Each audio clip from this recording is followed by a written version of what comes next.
संस्थापनाय धर्मस्य प्रशमाय तरस्य च अवतीर्णो हि भगवान अंशेन जगदीश्वरः। পরীক্ষিত প্রশ্ন করলেন এখানে, খুব মন দিয়ে শুনবে। দেখুন, কথা বললে কিন্তু এই রাসের দিব্য তত্ত্ব কথা ভিতরেও ঢুকবে না। পরীক্ষিত প্রশ্ন করছেন, প্রভু ভগবান তো সমস্ত ভক্তদের উপরে কৃপা করেন, কিন্তু আপ্তো কামো যদুপতি কৃতবান বৈ যুগুপ্সিতম কিম অভিপ্রায় এতম নঃ সংশয়ম ছন্দি সুব্রত। ভগবান তো আপ্তকাম, আপ্তকাম যদুপতি সমস্ত গোপীদের সঙ্গে দিব্য লীলা করলেন, তার মধ্যে কি কোনো দোষ হয়নি? শ্রী শুকদেব প্রভু কি উত্তর দিয়েছে এখানে, এই উত্তরটা দেখার মতো উত্তর। এই যে কিছুক্ষণ আগে আমরা একটা কথা বললাম, সমর্থবানের সব জিনিসই সম্ভব। তো ভগবান হলেন সমর্থবান, তার জন্য এখানে শ্রী শুকদেব প্রভু বলছেন, ধর্ম ব্যতিক্রমো দৃষ্ট ঈশ্বরাণাম চ সাহসম তেজি যশাম ন দোষায় বহ্নে সর্বভুজো যথা। ধর্ম ব্যতিক্রমো দৃষ্ট, অনেক সময় আমরা অনেক জিনিস দেখি যে এটা ধর্মের ব্যতিক্রম, সীমার বাইরেও হতে পারে, কিন্তু সীমার বাইরেরও যদি কোনো কাজ হয় সেটা একমাত্র ভগবানই করতে পারেন। কেন? ভগবানের কোনো সীমা নেই। ভগবানের কি কোনো সীমা আছে? ভগবান হলো অসীমিত, অপরিমিত। He have no limit, no boundation, no crossing line. তার জন্য কোনো সীমা নেই। সে সমস্ত সীমার বাইরে, সমস্ত নিয়মের বাইরে, সমস্ত শৃঙ্খলার বাইরে, সমস্ত কানুনের বাইরে। ভগবানের উপরে দুনিয়ার কোনো নিয়ম, কোনো কানুন, কোনো শৃঙ্খলা, কোনো রুল এন্ড রেগুলেশন কিছু লাগু হয় না। প্রেম সে বলো, ভগবান হলেন সমর্থবান, সমর্থবান সবকিছুই করতে পারেন। তার জন্য ভগবান এখানে প্রত্যেকটি গোপীর সঙ্গে দুইটি করে কৃষ্ণ রূপ ধারণ করেছেন আর দিব্য রাসের লীলা। যে জীব ভগবানের এই দিব্য রাসের কথা শ্রবণ করে, ভগবান তার হৃদয়ের যত রোগ, যত শোক আছে সব নাশ করে দেন।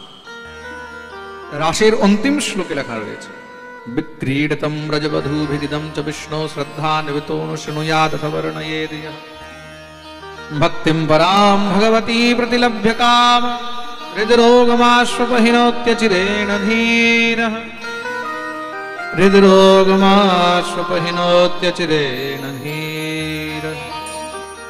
যার হৃদয়ের যত রোগ আছে, যত শোক আছে, তাকে রাস পঞ্চাধ্যায়ী নিত্য পাঠ করা উচিত। প্রেম সে বলো। এই প্রকার শ্রী শুকদেব প্রভু দিব্য মহারাসের বর্ণন শ্রবণ করালেন। অভিমান তো ভগবান এই সংসারে কার বাকি রাখেননি। এখন কাদের নাম্বার? বলে এখন গোপীদের নাম্বার। আজ ভগবান শরৎ পূর্ণিমার সময় সন্ধ্যাকাল হতে লেগেছে, ভগবান গোচারণ করে ফিরেছেন। তো গোচারণ করে এসে ভগবান সুন্দর করে এবার স্নান টান করে যখন শৃঙ্গার ইত্যাদি ধারণ করেছেন, শৃঙ্গার ধারণ করে ভগবান যমুনার তটে বিচরণ করছেন। করতে করতে একটি বটবৃক্ষের নিচে ভগবান দাঁড়িয়েছেন। বটবৃক্ষের নিচে দাঁড়িয়ে ভগবান যখন বনের সেই প্রফুল্লিত সমস্ত বনকুসুমগুলোকে দর্শন করেছেন, বনের উৎফুল্ল মল্লিকা ইত্যাদি সমস্ত মহারাজ পুষ্প পরাগ ইত্যাদি দর্শন করেছেন, মন আনন্দিত হল। ভগবানকে মনে পড়ল, আমি গোপীদেরকে কথা দিয়েছিলাম। সঙ্গে সঙ্গে ভগবান গোপীদের মনোবাঞ্ছা পূর্ণ করার জন্য ভগবতী যোগমায়াকে আবাহন করলেন। ভগবান পিতারাত্রি শরদোৎফুল্ল মল্লিকা বিক্ষরন্তম মনশ্চক্রে যোগমায়ামুপাশ্রিতা। ঠিক প্রায় এমনই সময় ছিল। প্রেম সে বলো, এই সময়টা কি? বলে এই সময় সূর্য অস্ত হচ্ছে আর চন্দ্র উদিত হচ্ছে, এটাকে সন্ধ্যাকাল। ভগবতী যোগমায়াকে বললেন, দেবী আমি এখন নিজের এই কৃষ্ণ অবতারের উৎকৃষ্ট লীলা করতে যাচ্ছি। কোন লীলা? দিব্য রাস লীলা। তার জন্য আমি যতক্ষণ পর্যন্ত না চাইব ততক্ষণ যেন এই রাত্রি শেষ না হয়, তুমি রাত্রির বিস্তার করো। ভগবানের আদেশ পেয়ে যোগমায়া রাত্রির বিস্তার আরম্ভ করেছেন। আর রাত্রির বিস্তার কি করে হবে, তার জন্য সঙ্গে সঙ্গে সূর্য অস্ত হয়ে গেল আর চন্দ্র উদিত হয়ে গেলেন। তদোড়ুরাজঃ ককুভঃ করের মুখম প্রাচ্যা বিলিম্পন অরুণেন শান্তমৈ সচর্ষণীনামুদগাৎ শুচো মৃজন প্রিয়ঃ প্রিয়ায়া ইব দীর্ঘদর্শনঃ। তদ উড়ুরাজঃ ককুভঃ, চন্দ্রমা উদিত হয়েছেন, সূর্য অস্ত হয়েছে। ভগবান বিচার করলেন সমস্ত গোপীদেরকে এবার ডাকা হোক। তা কিভাবে ডাকা যায়? ঘরে ঘরে গিয়ে এখন মহারাজ নিমন্ত্রণ করা তো সম্ভব নয়। তাহলে ভগবান নিজের খুব সুন্দর নিমন্ত্রণ কার্ড বের করলেন। ভগবানের কাছে দিব্য নিমন্ত্রণ কার্ড আছে, একবারেই মহারাজ হাজার হাজার লক্ষ লক্ষ জীবকে ভগবান ডাকতে পারেন। কি জানো? সেটা হলো ভগবানের দিব্য বাঁশি, দিব্য বংশীর বাদন করলেন ভগবান।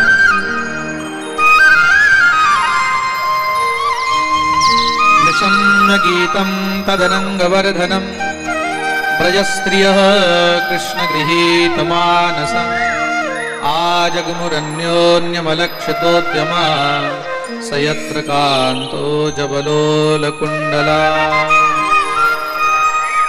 নিশম্য গীতম তদনঙ্গবর্ধনম, ভগবান দিব্য এমন বংশীর ধ্বনি করেছেন, সমস্ত সব গোপীদের কানে পড়তেই ব্রজস্ত্রিয়ঃ কৃষ্ণ গৃহীত মানসা, গোপীগণ সব পাগলিনী হয়ে উন্মাদিনী হয়ে দৌড়াতে লেগেছেন।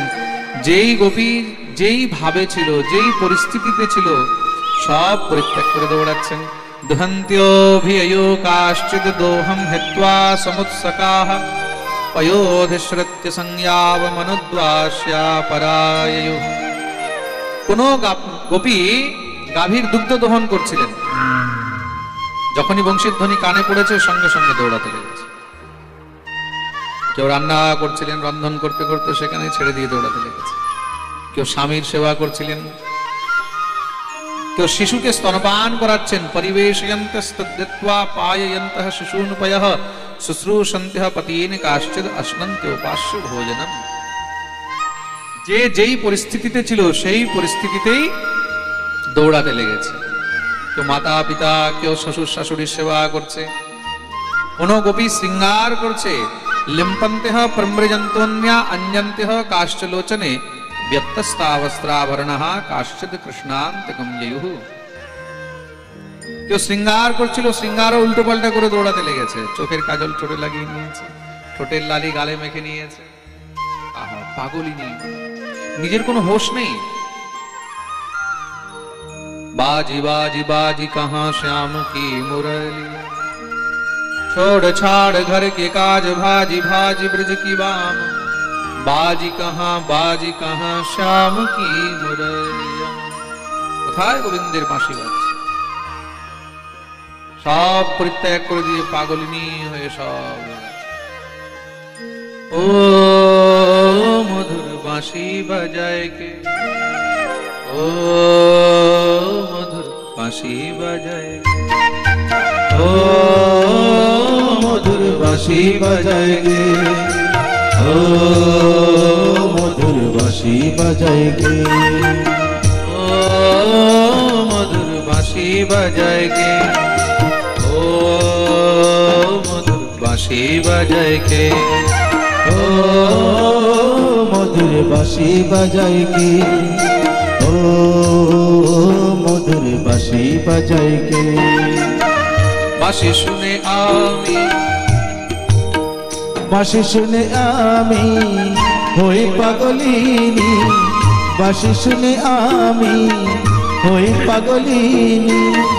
মনে যে ঘরে নাহি রয়, ও গানে মনে যে ঘরে নাহি রয়, ও মধুর বাঁশি বাজায় কে, ও মধুর বাঁশি বাজায় কে, ও মধুর বাঁশি বাজায় কে, ও মধুর বাঁশি বাজায় কে, মধুর বাঁশি বাজায় কে, মধুর বাঁশি বাজায় কে, মধুর বাঁশি বাজায় কে, মধুর বাঁশি বাজায় কে।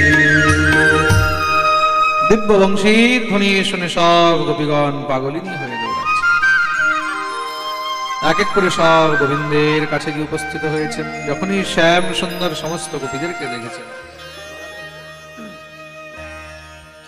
সঙ্গে সঙ্গে ভগবান সমস্ত গোপীদেরকে হাত জোড় করে প্রার্থনা করলেন, স্বাগতম वो মহাভাগা প্রিয়ম কিম করবাণি বহ ব্রজস্যানাময়ম ক্বচিদ ব্রূতাগমন কারণম। আসুন আসুন, আপনাদের সবার স্বাগত জানাই।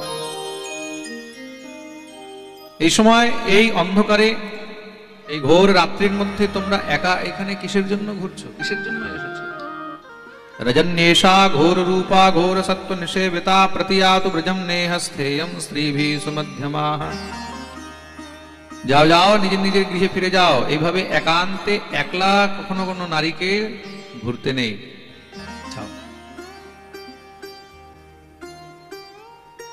সমস্ত সব গোপীগণ বললেন, হে শ্যামসুন্দর, তুমি তো আমাদেরকে ডেকেছো। ভগবান বললেন, আমি কবে ডেকেছি? বলে, তুমি তো বাঁশি বাজিয়ে ডাকলে। ভগবান বললেন, আচ্ছা তাহলে কি বাঁশি বাজানো বন্ধ করে দেবো? দেখো দেখো, সমাজে খুব নিন্দা হবে, স্ত্রী জাতিকে একান্তে কোনো পরপুরুষের কাছে যেতে নেই। খুব মন দিয়ে শুনবে। তার জন্য যাও, ভর্তুহু শুশ্রূষণাম স্ত্রীণাম পরো ধর্মো ইয়মায়া। স্ত্রীর একমাত্র ধর্ম হলো নিজের স্বামীর অনুকরণ নিয়ে চলবে। পরো ধর্ম ইয়মায়া, বাকি আর স্ত্রীর জন্য কোনো ধর্ম নেই। পুরুষের জন্য অনেক ধর্ম আছে, খুব মন দিয়ে শুনবে। শাস্ত্রে পুরুষের জন্য অনেক নিয়ম। এই যত আমরা শাস্ত্র পড়ছি, যত গ্রন্থ পড়ছি, শাস্ত্রের মধ্যে, গ্রন্থের মধ্যে 75% নিয়ম শুধু পুরুষের জন্য লেখা আছে, জানেন? আর নারীদের জন্য, মহিলাদের জন্য, স্ত্রী জাতির জন্য মাত্র 25% নিয়ম লেখা আছে, আর কিছু নয়। স্ত্রী জাতিকে বেশি বন্ধন দেয়া হয়নি। স্ত্রী জাতির জন্য মূল বন্ধন কি? মাতরঃ পিতরঃ পুত্রা ভ্রাতরঃ পতয়শ্চ বহ বিচিন্বন্তি অপশ্যন্তি মা কৃঢ়বম বন্ধু সাধ্বসম। নিজের মাতা পিতার সেবা করবে, স্বামীর সেবা করবে, পুত্রের লালন পালন করবে, শ্বশুর শাশুড়ির সেবা করবে। এই ছাড়া স্ত্রীর জন্য দ্বিতীয় আর কোনো উপদেশ করা হয়নি। কিন্তু পুরুষের জন্য দান ধর্মান, রাজ ধর্মান, মোক্ষ ধর্মান বিভাগশঃ, স্ত্রী ধর্মান, ভগবত ধর্মান, সমাস অভ্যাস যোগতঃ। তপস্যা করার জন্য পুরুষকে বলা হয়েছে, কোন স্ত্রীকে বলা হয়নি, নারীকে বলা হয়নি। প্রেম সে বলো।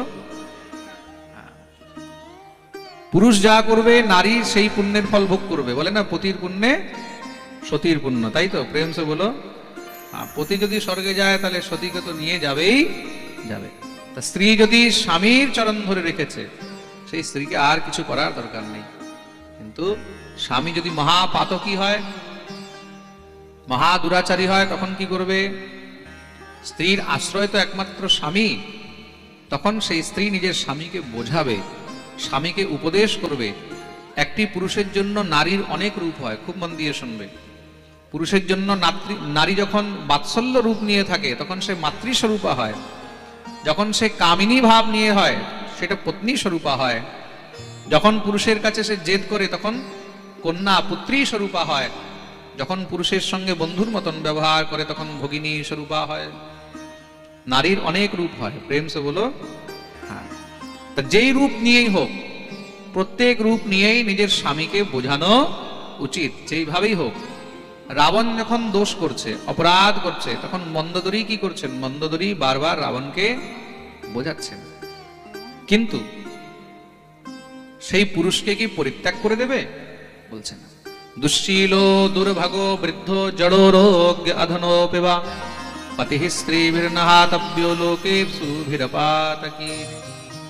পতি যেরকমই হোক না কেন, দুশ্শীল দুশ্চরিত্রবানই হোক না কেন, দুর্ভাগ দুর্ভাগাই হোক না কেন, বৃদ্ধ হোক, জড় মানে মূর্খ হোক, রোগ্য মানে রোগী হোক না কেন, অধনোপি বা নির্ধন হোক না কেন, কোন পরিস্থিতিতেও স্ত্রী নিজের স্বামীকে কখনোই ত্যাগ করিবে না। এটা হলো স্ত্রী ধর্ম, এটা স্ত্রীর জন্য ধর্ম। প্রেম সে বলো।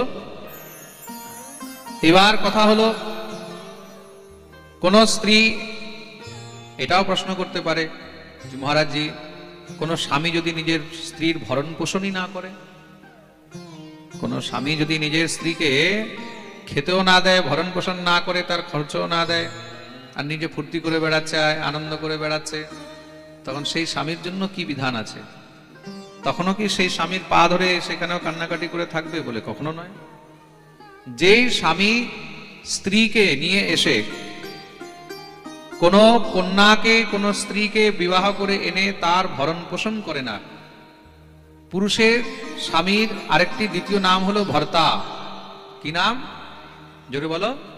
ভর্তা। তা ভগবান কি বলেছেন? ভর্তুহু শুশ্রূষণাম স্ত্রীণাম পরো ধর্মো ইয়মায়া। কার সেবা করবে? বলে ভর্তার সেবা করবে। কার সেবা করবে? ভর্তা। ভর্তা মানে যে তোমার ভরণ পোষণ করছে, তুমি তার সেবা করবে। আর যে তোমার দিকে ফিরেও তাকায় না, বলে তাকে ঝাঁটা নিয়ে দেবে। প্রেম সে বলো। যে তোমার দিকে তাকাচ্ছে না, তখন আর কি করবে? তখন ভর্তার সেবা করতে হয়, যে তোমার ভরণ পোষণ করছে, যে তোমার ভরণ পোষণ করছে। ভগবান ভর্তুহু শুশ্রূষণাম বলেছেন, ভর্তার সেবা করতে বলেছেন, অভর্তার কুভর্তার নয়। যে তোমার ভরণ পোষণ করতে চায় না, যে তোমাকে খেতেও দিচ্ছে না, যে তোমাকে তোমার স্ত্রী সুখ দিচ্ছে না, কোনো প্রকারে তোমার পালন পোষণ, ভরণ পোষণ বা কোনো প্রকারের সাংসারিক ধর্মই সে পালন করে না, সে যদি অন্য কোনো স্ত্রী নিয়ে পড়ে রয়েছে, অন্য কোনো মহিলা নিয়ে পড়ে রয়েছে, তখনও তুমি তার সঙ্গে থাকবে? না না না। সে 10টা বিবাহ করুক না কেন, কিন্তু যদি সে তোমার ভরণ পোষণ করতে পারছে, যদি সে তোমাকে সমস্ত সব ব্যবস্থা দিয়ে রেখেছে, সমস্ত সব পরিস্থিতি দিয়ে রেখেছে, সে তোমাকে ত্যাগ করেনি, তখন তাকে ত্যাগ করা উচিত নয়। কিন্তু সে তোমার দিকে ফিরেও তাকাচ্ছে না, তুমি খেলে কি না, তোমার পরিস্থিতি কেমন আছে, কি পরিস্থিতিতে আছো, সে যদি সেসব নাই দেখছে, তখন এমন স্বামী থাকা থেকে না থাকাই বেশি ভালো। প্রেম সে বলো। আর এখন কেউ এটাও বলতে পারে, মহারাজজি তাহলে কি তার অপরাধ হবে না, তাকে কি এটার সাজা ভোগ করতে হবে না? দেখুন, বেশিরভাগ সবসময় পাঠের মধ্যে স্ত্রী জাতিকেই উপদেশ করা হয়, পুরুষকে করা হয় না। কিন্তু আজকে আমি কেন বললাম, 75% শাস্ত্রের উপদেশ পুরুষের জন্যই রয়েছে। গৌতম বুদ্ধ নিজের স্ত্রীকে পরিত্যাগ করে দিয়ে সন্ন্যাস নিয়ে নিয়েছেন। তা বুদ্ধের কি কোনো অপরাধ হয়নি? হয়নি। কেন? তিনি স্ত্রীর জন্য সব ব্যবস্থা করে গেছেন, তার জন্য রাজ্যের মধ্যে সমস্ত সব ব্যবস্থা করে গেছেন, সব দায়িত্ব ইত্যাদি মহারাজ পূর্ণ করে, তার জন্য কোনো প্রকারের কোনো কমি না হয়। আপনি একটি মেয়েকে বিবাহ করে নিয়ে আসলেন, কেন এনেছেন? সে নিজের হাজার স্বপ্ন সব দেখেছে তো জীবনে, আমি বিবাহ করে এই করব, সেই করব, স্বামীর সঙ্গে থাকবো, এই ঘরে থাকবো, এই সুখ, এই আনন্দ, এই জিনিস পাবো। বিবাহের 1 বছর পরে, 2 বছর পরে, 3 বছর পরে তোমার হঠাৎ বৈরাগ্য উঠলো, তুমি সব ছেড়ে দিয়ে চলে গেলে, তাকে রাস্তায় নামিয়ে দিয়ে তার জীবনকে নষ্ট করে দেওয়া। তুমি ভাবছো তুমি এবার স্বর্গে যাবে, বা তুমি বৈকুণ্ঠে যাবে, বা তুমি ভগবত ধাম যাবে, এটা কখনোই সম্ভব মন দিয়ে শুনবে, এটা কখনোই সম্ভব নয়। হয়তো তোমাকে বিবাহ করা উচিত নয়, যদি তুমি কোনো স্ত্রীকে তার জায়গা না দিতে পারো, তার সম্মান না দিতে পারো, তার ভরণ পোষণ না করতে পারো, তাহলে তোমাকে বিবাহ করারও কোনো অধিকার নেই। যদি তুমি বিবাহ করেছো, তাহলে নিজের দাম্পত্য জীবনের মধ্যে সমস্ত দায়িত্ব তোমাকে পালন করতে হবে। আর যদি তুমি দায়িত্ব পালন না করো, তাহলে কি হবে? তোমাকে সাক্ষাৎ নরক ভোগ করতে হবে। কি ভোগ করতে হবে? নরক ভোগ করতে হবে। যেই প্রকার তুমি এখানে তাকে কষ্ট দিয়েছো, সেই ঘোর নরকের মধ্যে, রৌরব নরকে নিয়ে গিয়ে তোমাকেও সেইভাবে কষ্ট দেওয়া হবে, তার মধ্যে কোনো সংশয় নেই। তার জন্য কোনো সময় ভুলেও এরকম অপরাধ করতে নেই। স্ত্রী, তার জন্য পিতামহ ভীষ্ম যুধিষ্ঠিরকে স্ত্রী ধর্মের উপদেশ দিয়েছেন, যে একটি নারীর প্রতি পুরুষের ব্যবহার কেমন হওয়া উচিত, একটি নারীর প্রতি পুরুষের দায়িত্ব কেমন হওয়া উচিত। প্রেম সে বলো। তার জন্য স্ত্রীর ভরণ পোষণ, স্ত্রীর মান, স্ত্রীর সম্মান, এগুলো সব পুরুষকে কর্তব্যের সঙ্গে পূর্ণ করা উচিত। বলিয়ে ভক্তবৎসল ভগবান কি। ভগবান এখানে উপদেশ করলেন, সমস্ত সব গোপীগণ বললেন, প্রভু তা তুমি কি পরপুরুষ? সত্যি করে এবং বিভোরতি ভবান গদিতুম নৃশংস সন্তজ্য সর্ব বিষয়াস্তব পাদমূলম ভক্তা ভজস্ব দুরবগ্রহমাত্যজাস্মাৎ দেবো যথাদি পুরুষো ভজতে মুমুক্ষুং। তোমাকে আমরা ঘরে বসিয়ে পুজো করছি, তাই তো? পুজো করছি কিনা? তা আমরা ভগবানকে স্পর্শ করছি, তা তা ঘরের মধ্যে বিগ্রহ রূপে মূর্তি রূপে তোমাকে স্পর্শ করলে কোনো দোষ নেই, আর কাছে তুমি যখন সাক্ষাৎ চলে আসলে সেই সময় তোমাকে স্পর্শ করলে, তোমাকে আলিঙ্গন করলে দোষ হয়? হ্যাঁ, তুমি তো সর্বভূতে বিদ্যমান রয়েছ, তুমি সর্বভূতে বিদ্যমান রয়েছ, প্রত্যেক জীবের সঙ্গে তুমি রমণ করছো, তুমি তো হলে জগৎপতি, সবার স্বামী হলে তুমি। তা জগৎপতি যদি নিজেকে বলে যে আমি তোমার থেকে আলাদা, তাহলে এটা কি করে মেনে নেব? বায়ুকে, হাওয়াকে, বায়ু, বায়ু তো পুরুষ, পুরুষ কি না? আমাদের শরীরের মধ্যে সবার শরীরের সঙ্গে বায়ু স্পর্শ হচ্ছে, হচ্ছে কিনা? আমরা পরপুরুষ স্পর্শ করছি কিনা? জোরে বলো, জোরে বলো, করছি কিনা? তা শাস্ত্র সিদ্ধান্ত অনুসারে কি বলছে? পরপুরুষ স্পর্শ করলেও নরকে যেতে হয়, কিন্তু আমরা তো পরপুরুষ স্পর্শ করছি। দেখুন, কথা যখন হবে, কথা লজিক, একটা সিদ্ধান্ত নিয়ে হবে, যে কোনো কথা লজিক্যালি বলতে হবে।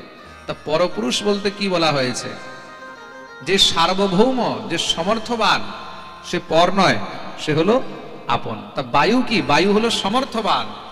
তেজি यसाम न दोषाय, গোস্বামী তুলসীদাসজি বলছেন, समरथ को नहीं दोष गोसाई, रवि पावक सुर सरी की। পরস্ত্রী গমন করলে কি হয়? বলছে মহাপাপ, নরক ভোগ করতে হয়। কিন্তু আমরা যখন গঙ্গায় স্নান করছি, গঙ্গা গমন করছে কিনা? জোরে বলো, গঙ্গা গমন হচ্ছে কিনা? যমুনায় যাচ্ছি, তো যমুনা কি?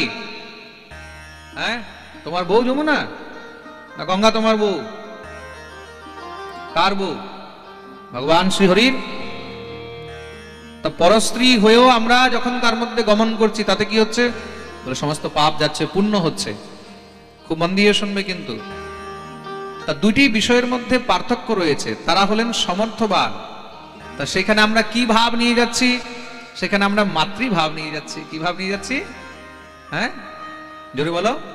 তা যখন গঙ্গার মধ্যে যাচ্ছি, গঙ্গা হলেন কে? পরস্ত্রী। কিন্তু সেখানে যখন আমরা গঙ্গা গমন করছি, কিভাবে? বলে মাতৃভাব নিয়ে সেখানে আমরা স্নান করছি, ডুব দিচ্ছি। তা আমরা কি বলি? গঙ্গা মাইয়া কি?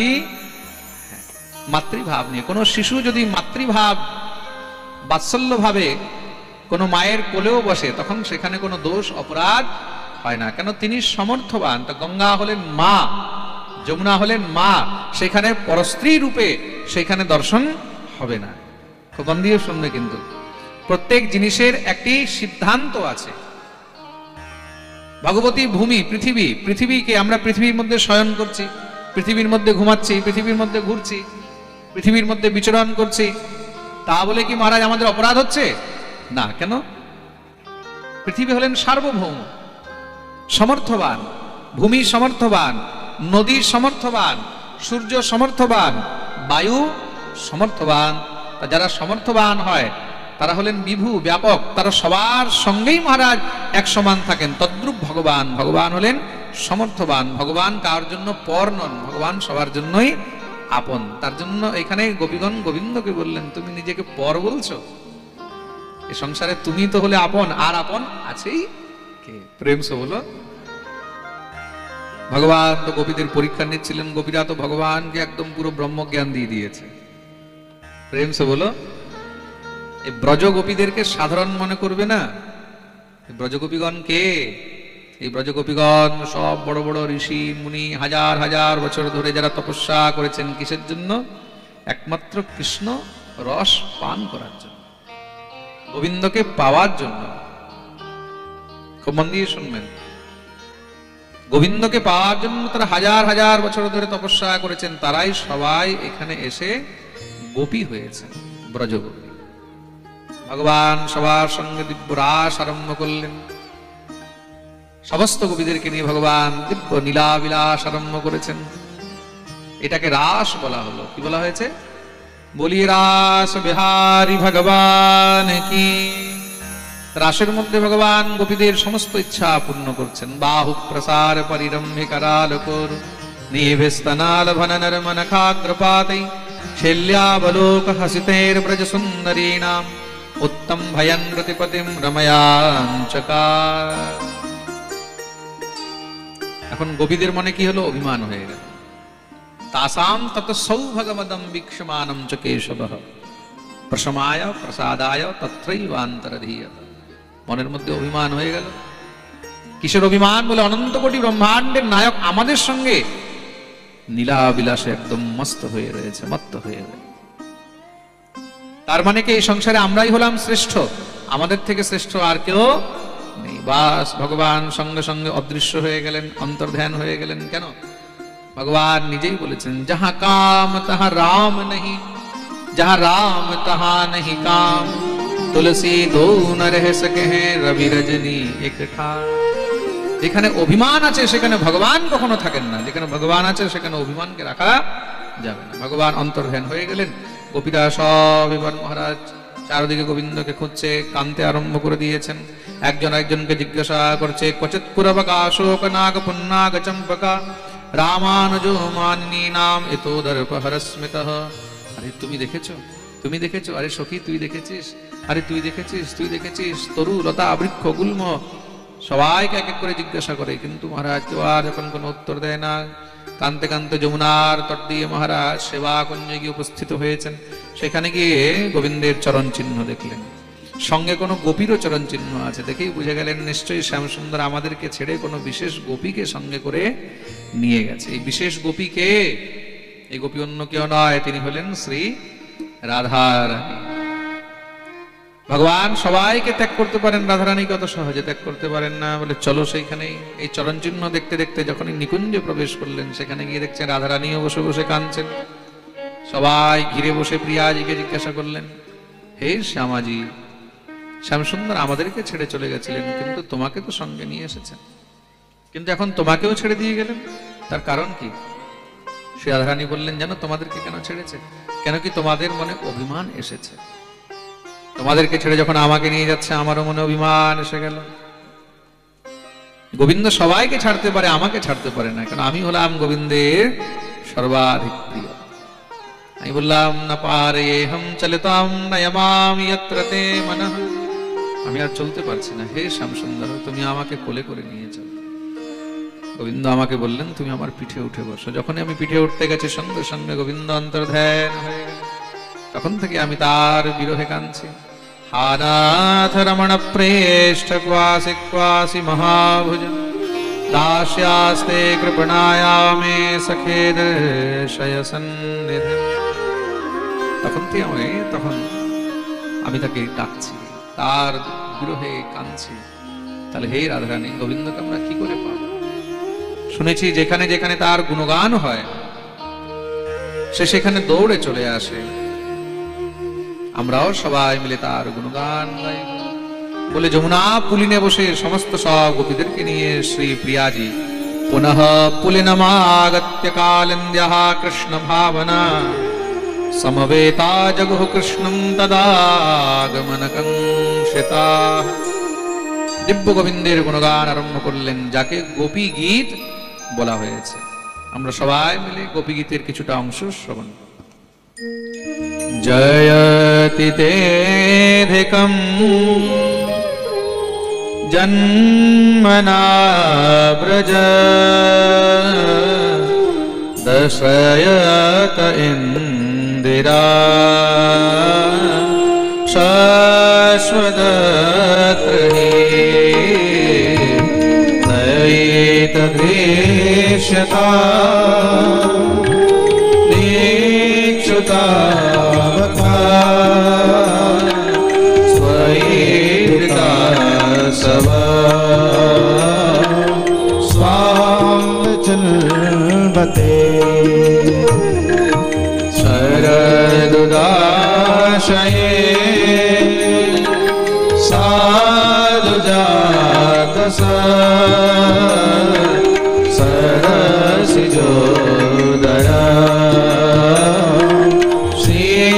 मुषादृशा सूरजनाथ के अशुल्कदासिका वरदनिघ्नतो नेहगम्बधा विषजला प्रया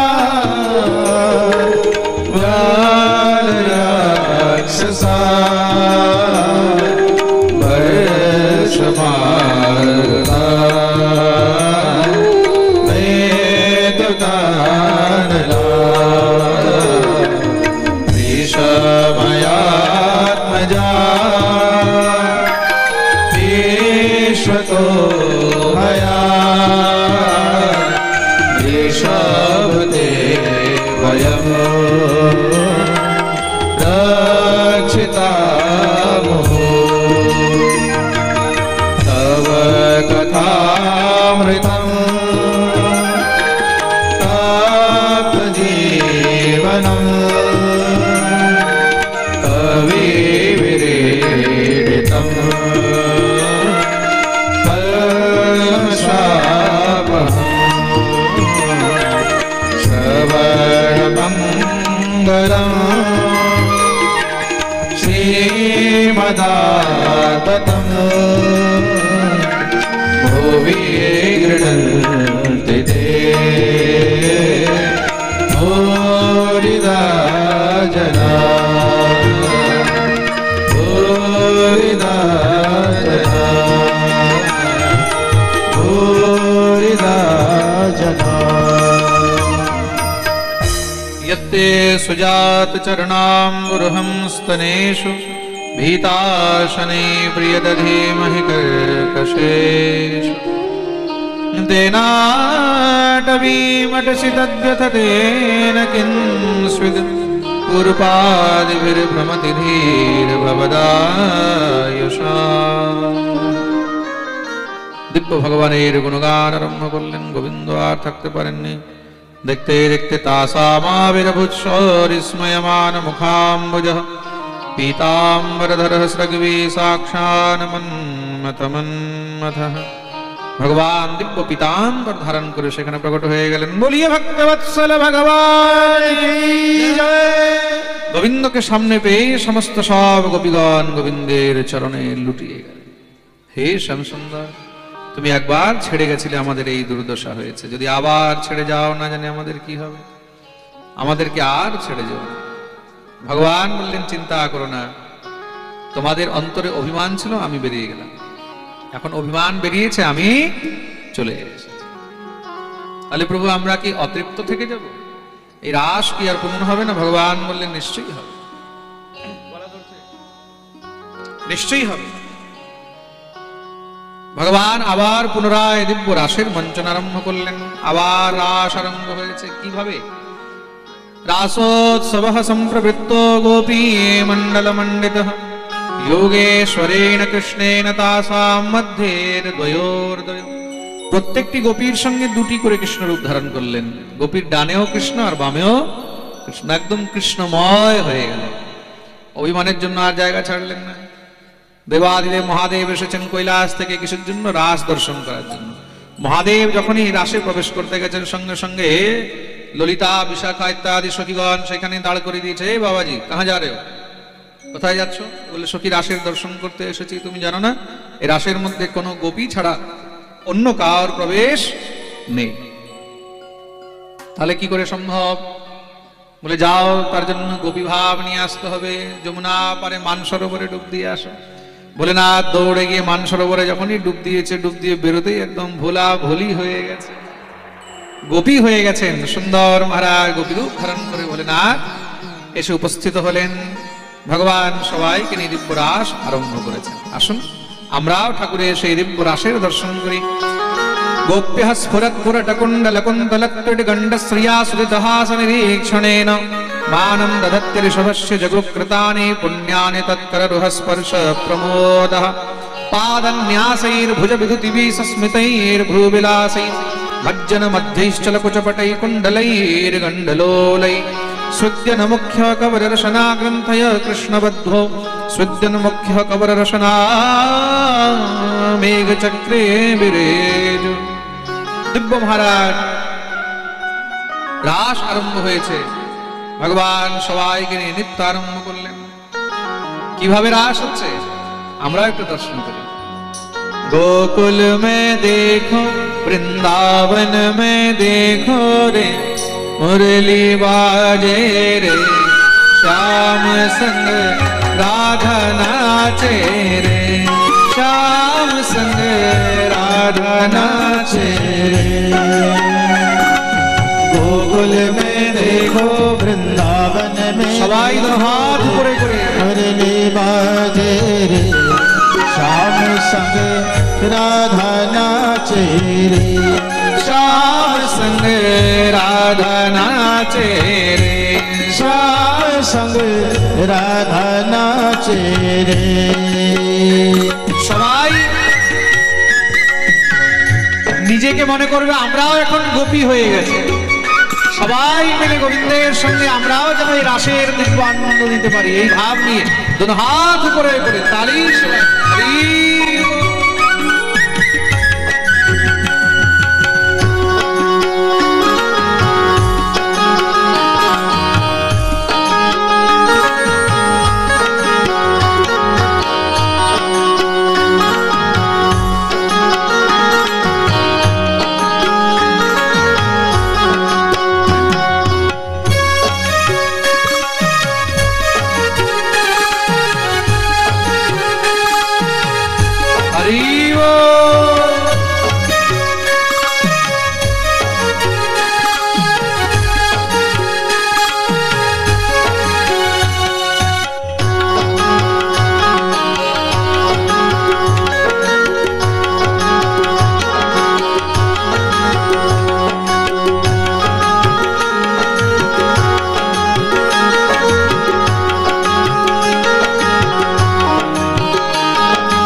राधा रानी सुन के मीठी मुरलियाँ, छम छम नाचे राधा रानी सुन के मीठी मुरलियाँ।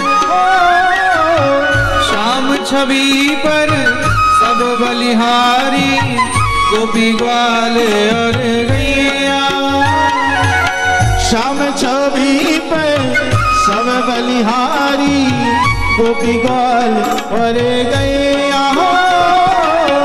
श्याम छवि पर सब बलिहारी गोपी ग्वाल और गैया, श्याम छवि पर सब बलिहारी गोपी ग्वाल और गैया।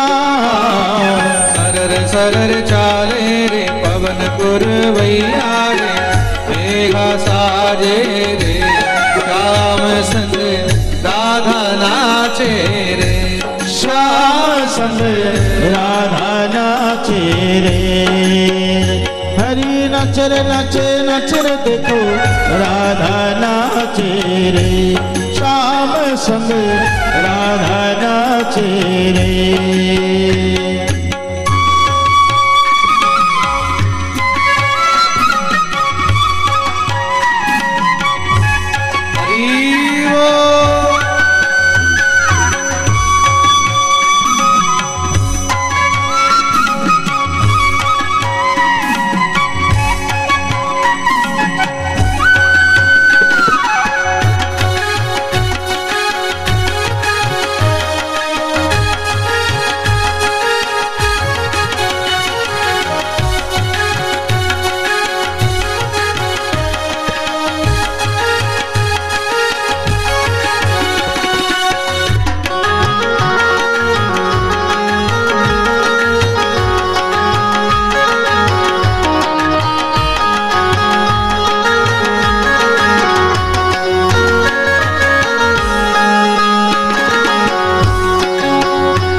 यमुना तट पर कान्हा रास रचाए, बंसी बट पर यमुना तट पर कान्हा रास रचाए हो। गोपी बन कर शंकर आए, गोपेश्वर कहलाए हो।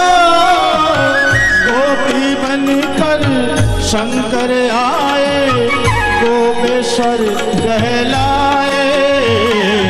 डम डम डम डमरू बाजे कान्हा की मुरली पर, जग नाचे रे, श्याम संग राधा नाचे रे, श्याम संग राधा नाचे रे। गोकुल में देखो वृंदावन में देखो रे, मुरली बाजे रे, श्याम संग राधा नाचे रे, श्याम संग राधा नाचे रे।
किरण सो श्याम सलोना, दो आंखें गजरारी हो। चंद्र किरण सो श्याम सलोना, दो आंखें गजरारी हो। ठुमक ठुमक नाचे गोपियन के संग, जग का पालनहारी हो। ठुमक ठुमक नाचे गोपियन के संग, जग के पालनहारी। श्याम बिहारी संग राधा सुकुमारी भी संग में राजे रे, श्याम संग राधा नाचे रे, श्याम संग राधा नाचे रे। हरि नचर नचर नचर देखो राधा नाचे रे, श्याम संग राधा नाचे रे। गोकुल में देखो वृंदावन में देखो रे, मुरली बाजे रे, श्याम संग राधा नाचे रे, श्याम संग राधा नाचे रे। पूनम की रात लेके हाथों में हाथ, राधा के संग नाचे गोविंदा। पूनम की रात लेके हाथों में हाथ, राधा के संग नाचे गोविंदा। गोविंदा भज गोविंदा, गोविंदा भज गोविंदा, गोविंदा भज गोविंदा, गोविंदा भज गोविंदा।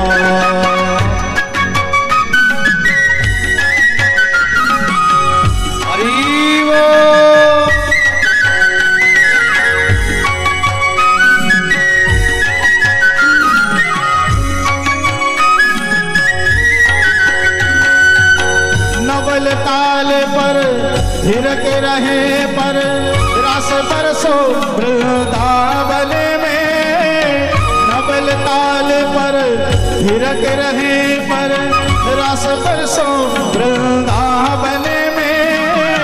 महारास की इस बेला में, सुगन रही तन और मन में। भजन मगन श्री राधा रमन, भजन मगन श्री राधा रमन। गोपिन के संग नाचे गोविंदा, गोविंदा भज गोविंदा, गोविंदा भज गोविंदा, गोविंदा भज गोविंदा, गोविंदा भज गोविंदा। पूनम की रात लेके हाथों में हाथ, राधा के संग नचे गोविंदा। गोविंदा भज गोविंदा, गोविंदा भज गोविंदा। रास रचो है रास रचो है यमुना किनारे कान्हा रास रचो है रास रचो है रास रचो है यमुना किनारे रास रचो है रास रचो है रास रचो है रास रचो है रास रचो है रास रचो है रास रचो है रास रचो है रास रचो है यमुना किनारे कान्हा रास रचो है रास रचो है रास रचो है यमुना किनारे कान्हा रास रचो है हे राधा नाचे कृष्ण नाचे नाचे गोपी दल अंदर बंदा सखीरी पवन वृंदावन अंदर बंदा सखीरी पवन वृंदावन सखी पवन वृंदावन रास रचो है यमुना के तट हरि रास रचो है रास रचो है रास रचो है यमुना किनारे कान्हा रास रचो है रास रचो है रास रचो है यमुना किनारे कान्हा रास रचो है यमुना किनारे कान्हा रास रचो है यमुना किनारे रास रचो है रास रचो है रास रचो बोलिए भक्तवत्सल भगवान की जय जय श्री রাধে সবাই নিজের নিজের জায়গায় বসে যাবেন যারা যেখানে ছিলেন সেখানে गोकुल में देखो वृंदावन में देखो रे मुरली बाजे रे श्याम संग राधा नाचे रे श्याम संग हवाई भी लगाई हुई श्याम संग राधा नाचे श्याम संग राधा नाचे गोकुल में देखो कहाँ देखो गोकुल में देखो वृंदावन में देखो रे मुरली बाजे रे श्याम संग राधा नाचे रे श्याम संग राधा नाचे बोलिए रास बिहारी भगवान की जय